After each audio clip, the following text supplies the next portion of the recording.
В Алматы проводится оперативно-профилактическое мероприятие «Перевозчик». Оно направлено на обеспечение безопасности пассажиров, выявление фактов управления транспортным средством в состоянии опьянения, в управлении транспортным средством водителем, лишенным прав, пользование мобильным телефоном во время движения, а также выявление нарушения правил остановки и парковки. Цель – нулевая терпимость к любым правонарушениям внутри общественного транспорта, соблюдение законодательства в сфере пассажирских перевозок и повышение уровня безопасности. В истекшем году в городе Алматы водителей пассажирского транспорта совершено 320 дорожно-транспортных происшествий. В результате 379 человек травмированы, еще 6 погибли.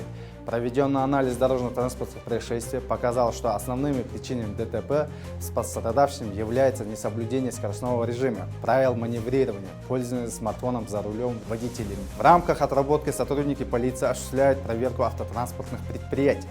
Мы преследуем цель повысить транспортную и трудовую дисциплину, осуществляющих перевозки пассажиров и багажа на автомобильном транспорте, недопущение фактов эксплуатации, технически неисправного или переоборудованного пассажирского транспорта, также пересечение нелегальных пассажирских перевозок. В проведении данной работы максимально привлечены как представители заинтересованных государственных органов, так и гражданское сообщество.